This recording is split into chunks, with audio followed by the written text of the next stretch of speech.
This podcast is for informational purposes only and does not constitute legal, tax, investment, financial, or other advice. It is not intended to cause or induce breach of an existing agency agreement. Hello? Hello? Hello? This is the Vancouver Commercial Real Estate Podcast.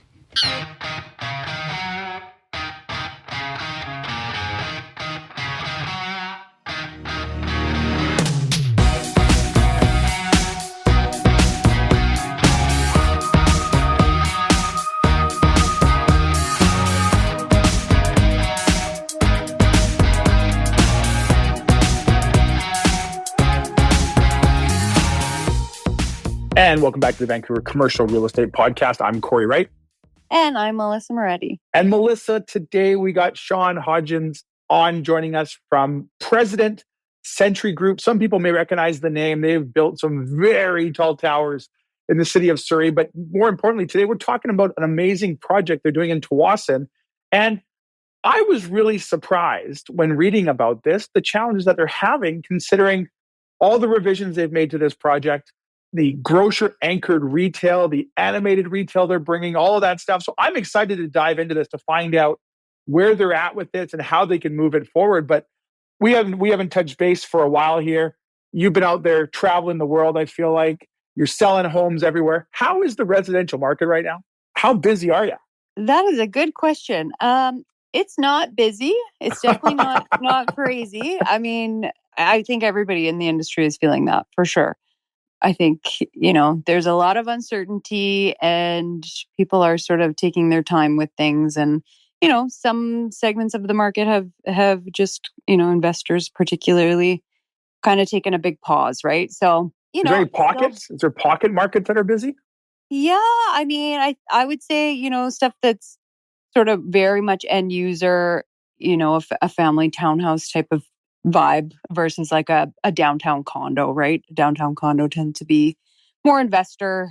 That's, a very slow segment of the market. But, there's definitely still people buying and selling. But it's, it's not 2021, right? So No, it's not. It's coming back though. I feel it. I can tell you on the commercial side of things, they really started to take off. I think we really felt it like late May, early June. It felt to really, really take off. And the interest, the sentiment, the phone calls, the showings, the transactions that are now happening, the closings that are happening, it's feeling like it's getting somewhat back to normal, at least on the commercial side of it. We always struggled from good inventory. And I think I was pretty vocal. If we had probably decent inventory the first half of the year, I think we would have felt that we would have probably seen more transactions. But because there wasn't, it's making the back half of the year really, really busy. It feels like everyone's chasing the same thing though. So if we can find it, we're going to go there. What else is going on in your world, Mel? I feel like we haven't touched base for a while. Oh, goodness. Well, just kind of tidying up some of my my systems and getting things in order. Well, the market is a little bit slower. Had a good summer. I was traveling a bit. So that was kind of good timing because, things weren't crazy in the market. Yeah. And now that you're back, the market's going to pick up. Back in full swing, getting everything all tidied up and ready to go for when things really do pick up. Amazing. Well, without further ado, let's get to our interview today with Sean Hodgins, President, Century Group, talking all about the Tsawwassen Town Centre project. Enjoy, guys. This podcast is presented by Impact Commercial. Impact Commercial, John, Alan, the team over there are fantastic. They've all been on the show. They have, yeah. Friends of the show. Great guys. Wealth of experience. They can help with all your commercial financing needs. Whether it's owner-occupiers, land development funds, commercial investments, or multifamily, these guys got you covered. And they recently obtained their CMHC correspondent lender status. So for all your commercial lending needs, visit them at impactcommercial.ca. That's impactcommercial.ca. The Five Wire is brought to you by Atlin at Clayton Crest, a master plan community in the West Clayton area built by Zenterra Developments. Zenterra is an absolute force, Adam. They've been recognized as Multifamily Home Builder of the Year for 10 years in a row and just won again at the Georgies for 2025 Multifamily Home Builder of the Year. What's really exciting about Atlin is the West Clayton location. You're within walking distance to the future SkyTrain station, giving you that perfect balance of city access while living in a peaceful, family-friendly community in the Fraser Valley. And if you have kids or are planning to start a family, there's an on-site daycare where residents get first access. This kind of thoughtful planning is why Xanterra's projects stand out in the market. The amenities at Atlin are incredible too, Matt. A rooftop patio with stunning views, fitness center, co-working space, and lounge areas for events. The outdoor space is extensive with 2 fitness areas, 3 children's play areas, and multiple spots to relax. With major investments happening in the SkyTrain and the 72nd Avenue extension, West Clayton is set for explosive growth. This is genuinely one of those opportunities to invest in a community before values skyrocket. And that's really the key here. This isn't just about finding a beautiful place to live. It's about making a smart investment in your future as the whole area continues to develop. Pre-sales for Atlin will begin soon. Register today at atlincondos.ca. That's ATLIN condos.ca.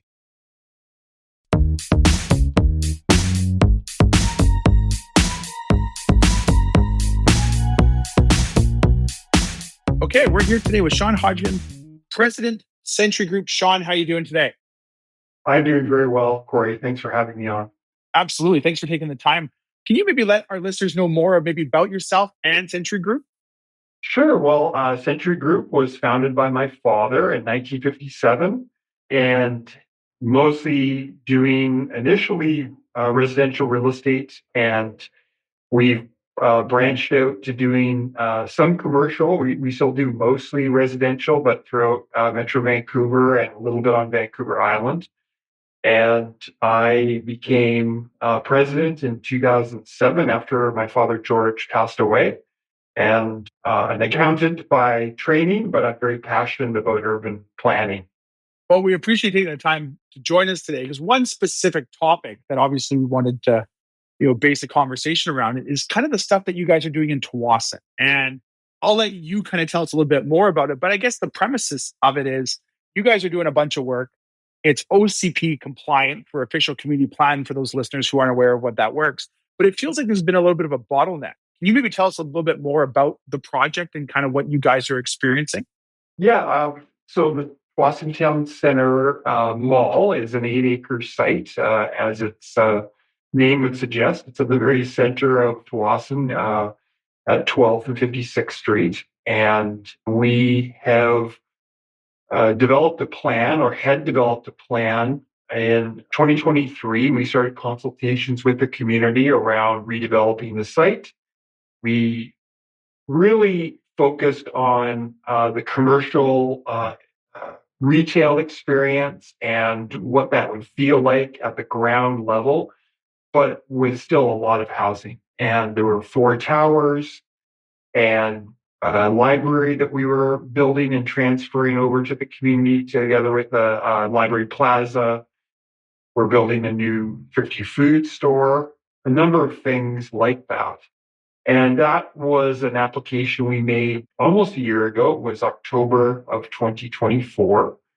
And I can answer any questions about it, but that's basically the nature of the project and what our application was. Now, I think a lot of listeners may not understand how the development process works. And a lot of them might just think that, you buy this land and you kind of pick what you want to do and off you go. One of the challenges it sounds like you guys are having is getting this through the city planning process and the community there. Are you guys, what has been the pushback or what have the challenges been? I would think, you're bringing homes to a community that needs them. You have a grocery anchor animated retail base, which I think every city planner would love to hear. What type of challenges are you experiencing with it? The challenge that we faced was the preconception in the community of what the community would be and would not be. And we faced an opposition that is basically no towers. They do not. So opposition has coalesced around that rallying cry. And that seems to be the sole focus. And it's gone so ridiculous as to basically counting the number of floors and without any consideration for anything that we are trying to do or bring to the community in the way of amenities or upgraded retail.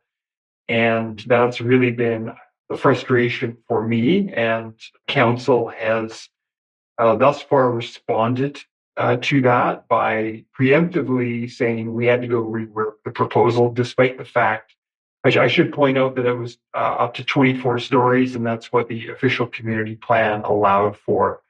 That official community plan was actually passed in 2024, and we made our application based on that. So if the official community plan is not planning document we can base our application decisions on, then it really throws into question whether or not there is any certainty for the development community to go forward based on established plans.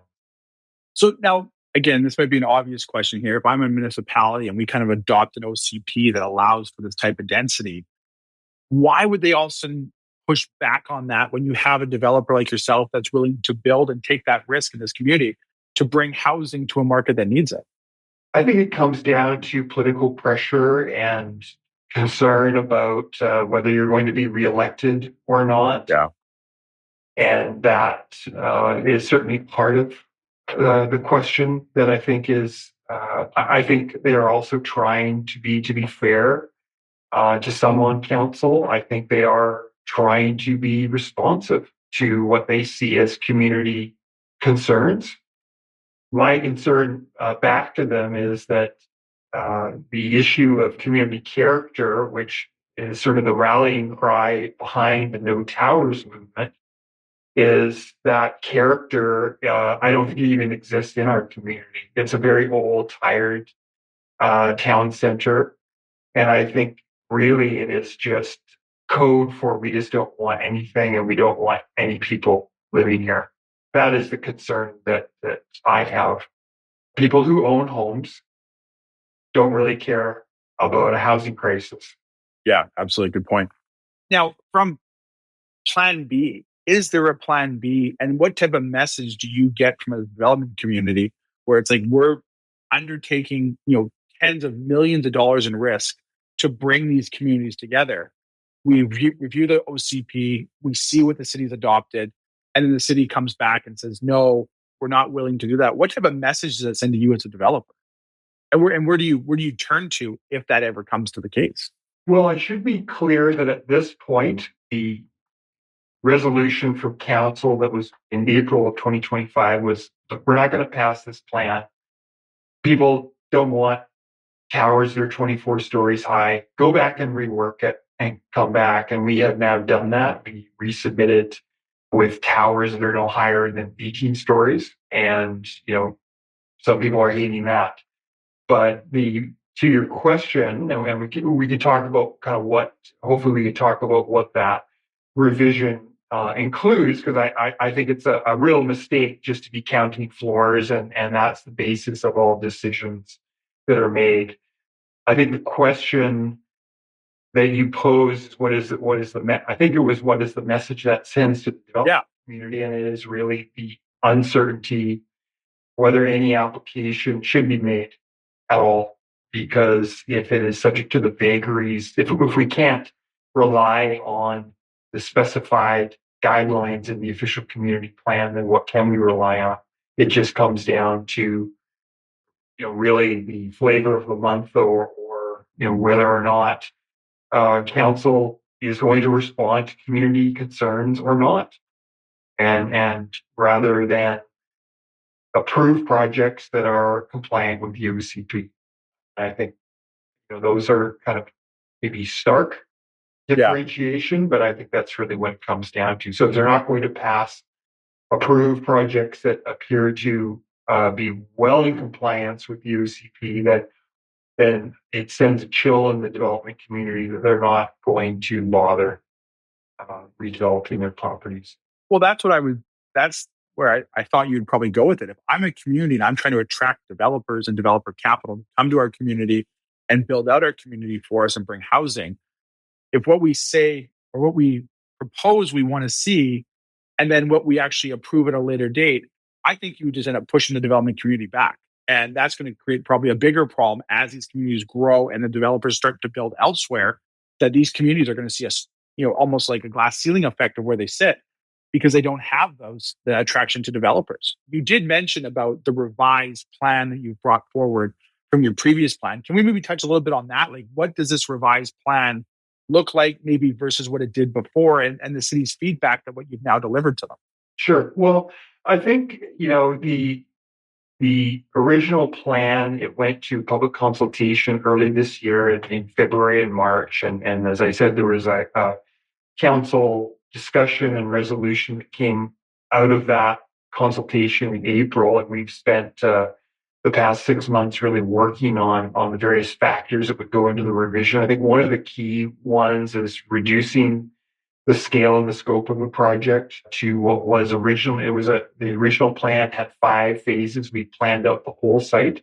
Wow. And had 1,433 homes. And we've reduced it down to the first 2 phases, which is 600 homes. That's one of the things we did to try to tell the community that, look, we're not asking for everything to be approved now. Let us do the first 2 phases. Let us prove this out, that we can build something that will add to the community, not detract from the community. So that was one of the factors. We reduced the tower height from 24 to 18. What was going to be 2 taller towers are now 3 towers to sort of distribute out that density in a more gentle way. And the other big thing was the original plan included a library. We were proposing to build and fit out a 16,000 square foot library. Delta is part of the Fraser Valley Regional Library Network, so they are responsible for providing library space. There's an old library on site that we actually leased to Delta, and so we were proposing to double the size to 16,000, dedicated to Delta so that they would have a permanent library. One of the interesting factors in our discussions was a lot of people were very dismissive of a library as a community amenity. I believe that that is based on some preconceptions from 20 or 30 years ago of what libraries meant at the time, which is stacks of books. This is not the libraries. These are not the libraries of today, which are more about social spaces, podcast studios for amateur podcasters. There's all sorts of amenities that are in modern libraries. And I spent a lot of time researching what those are and building that into the plan. It did not resonate with the community. Big factor that came up was healthcare. That seemed to be a existential threat. Is over dramatic, but I think people had been experiencing the occasional shutdown of the Delta Hospital emergency room. Many people are having trouble finding primary care doctors. There's a crisis in healthcare in our corner of Metro Vancouver. So we've proposed in our project to build and dedicate a 6,500 square foot medical clinic space and dedicate it to the local hospital foundation to allow them to curate the type of healthcare delivery model that would best suit the community. That could be an urgent and primary care center, which the province would have to agree to operate, but it would at the very least allow some imaginative healthcare delivery, such as Colwood has done on Vancouver Island, where the city runs a clinic and actually pays for the doctors and then in turn bills the province. So that is the biggest shift in terms of how we're delivering a community amenity to the community. And I think that has attracted some positive attention for sure. I'm a little baffled, and I'm not a developer, so I'm not living what you guys have to live with on a daily basis. But why wouldn't a community be open arms and receptive to that you're bringing this stuff that they're requiring or asking for into their community to benefit them, yet they're pushing back on everything else? Well, that is a question that I have thought long about. The best people to answer that are the people who are opposing this project, but I think they're getting thinner and thinner in their ranks. But I do think that the community does see. I think I would like to think that the community is seeing that we are adapting to the, sometimes reasonable concerns of the community about not having too many homes built at one time, not overwhelming our roads with traffic. So, those are concerns that, perception is reality. So if you believe that, approving 1,400 homes would be a mistake because it allows too much growth too soon. And we've adjusted that and changed our amenity to something that people have said they want. I would like to think that, we will turn the corner. Is there a But plan C it's still up in the air. that you get not what you're looking for in this next meeting? Like, where would you go from here as a developer in that circumstance? Obviously a revision, but what does that look like? I no, I don't think we would revise it any further. I think we've been around this, we've been going around in circles with this long before the current application cycle. And we had tried other proposals through previous councils, and I just would question whether there's really any. I mean, like I said, if they can't approve something that is compliant with the OCP, and why do I think anything Absolutely. would be approved in the future? And it's very expensive, and it's an emotional drain to go through these processes. So I think probably our next best option is simply to renew the leases on the old mall. And when you look at it, it's basically a 1970s strip mall that my father built in 1971. We added a new Thrifty Foods in 2001, but much of the mall is just an old, dilapidated strip mall. And I think that is the end result of this thing, is that for a generation, see nothing happen. Now, Century Group's obviously, you've built high density areas like in the city of Surrey and stuff like that. How have you found working with maybe a larger municipality that versus maybe a smaller municipality that maybe that smaller municipality could hopefully learn from some of those larger decision-making processes? Because obviously you guys have built some very, very tall towers in the city of Surrey. Yes, well, we have a very good.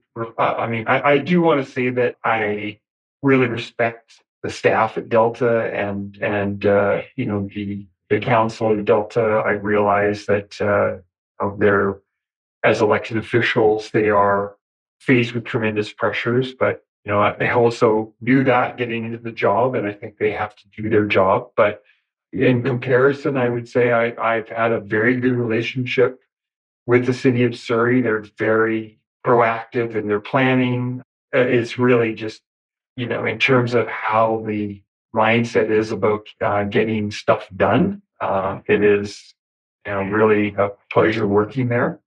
And I think the thing that they can learn is, don't be scared of working with the development community. Yeah.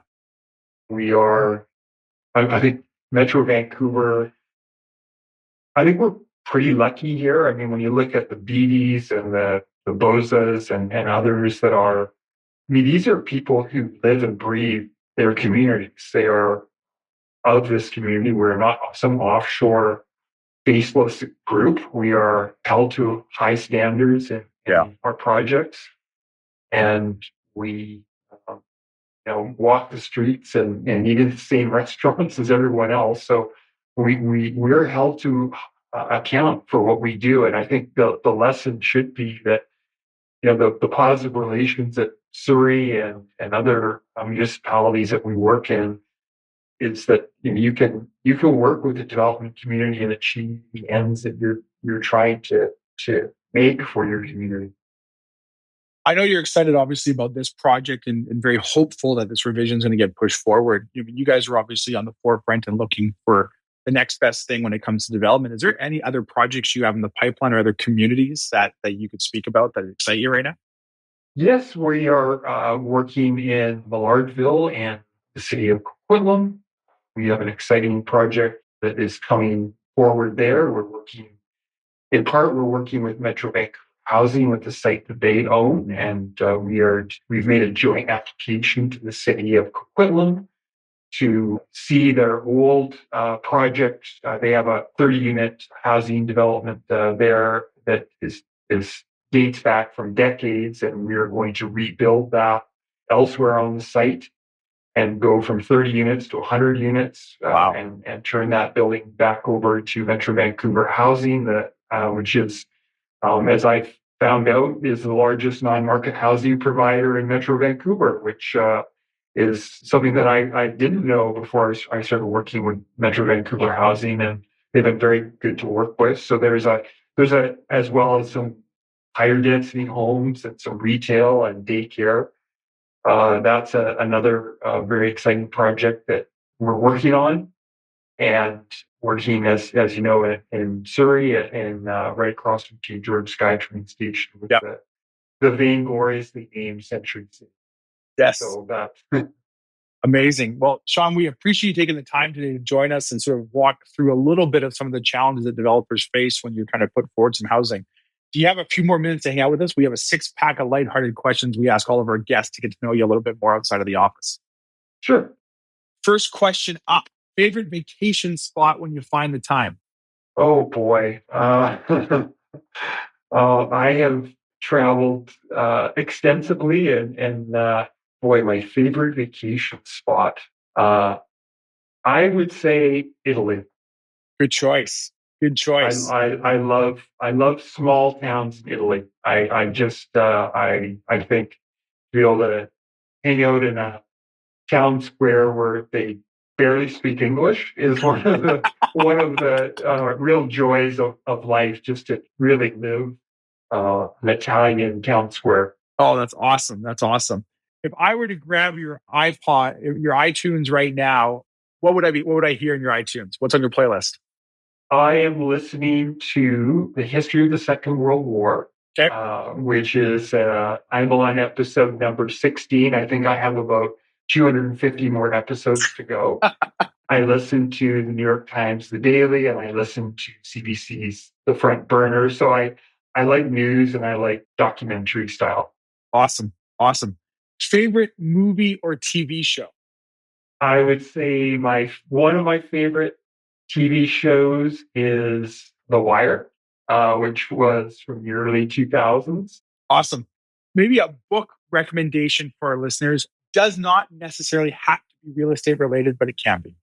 One of the best books would be Dreadnought, and I'm trying to remember. It's a history of the naval race between Britain and Germany prior to World War One. Wow. And sounds dry, I'm sure, to your average listener, but I thought it was one of the most interesting books that shed so much light on the origins of the First World War.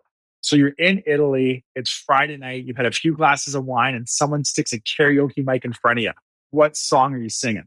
I will decline that one. I will not be assaulting anyone's ears with any karaoke. You've been obviously around this business for a long time. What is your prediction for the end of 2025 heading into 2026, considering all the challenges we've had through 2025 from political and inflationary issues? And how does the rest of the 2025 finish off with regards to real estate? I think it's going to remain very flat. I wish I had a better answer for you, but I do not see a light at the end of the tunnel right now. I think there is too much uncertainty, and the mood in the buying public right now is still very down. I think once we get more stability with another maybe cut in interest rates, if that is in the offing, I think that will do wonders for making the buying public, able to really finance purchases that they've been thinking about a long time. I think there is always people reorganizing their lives. They're getting married, they're getting divorced, their kids are moving out. There's always that latent demand for people buying or trading up on houses. So I'm just thinking residential right now, but I still think we've got some. I think it's most people are not eager to buy, unfortunately. Fair enough. Well, Sean, thank you so much for taking the time to speak with us today. how can our listeners find out more about what you guys are doing at Century Group, yourself, and your amazing projects? I would go to centurygroup.ca and visit our website. On Instagram, we have a number of video posts about our various related entities. We are in the restaurant business. Our construction team, Blue City Construction, has got some interesting projects it's doing, including a social housing project we're building in downtown Vancouver. So all those channels, I would visit those. Amazing. Well, Sean, thank you so much for taking the time out of your day to join us today. We really appreciate it. Cory, thank you for your interest. Take care, Sean. Bye-bye. Okay, goodbye. Goodbye.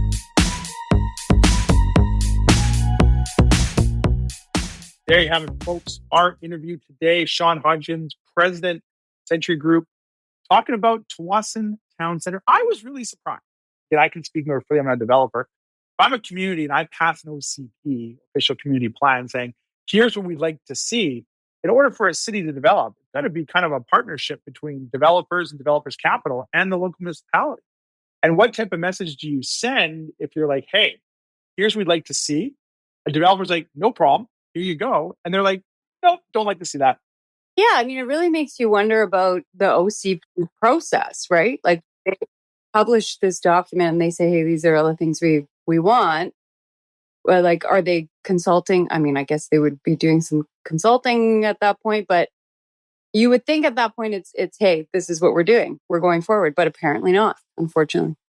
I think it's a challenging time because what's going to happen, and it happens actually all the time, is you get like a slowdown in development, nothing happens. Then all of a sudden the market picks up, communities kind of turn around, lenders get back in the fold, and then you fast forward a year or two when all the projects that are not getting built right now don't get delivered, and then you get a housing crunch again. Because now you've got open immigration, you hope you have international students back in place. Who knows what happens to Airbnb? And also now you got a housing crunch again, but there's not a product in the pipeline to absorb the demand, and then everyone throws their hands up. Like, it's very predictable. We go through it all the time. I understand developing approval process is a city by city, municipality situation, but it's going to happen again. You heard it here first. Melissa, anyone who wants to do residential, sell their condo, even in a slow market that you're going to sell for them, how can someone get a hold of you? Yeah, you can call me 778-869-4477 or email me at melissa@vancouverrealestatepodcast.com. Anyone wanting to do commercial real estate, they can reach out to us at William Wright Commercial anytime. You can send me an email, Cory@williamwright.ca. You can visit our website, williamwright.ca, and sign up for the latest and greatest news. Or you can call our head office in Vancouver, 604-428-5255, where you'll find the latest and greatest listings available. All right. Take care. Subscribe today.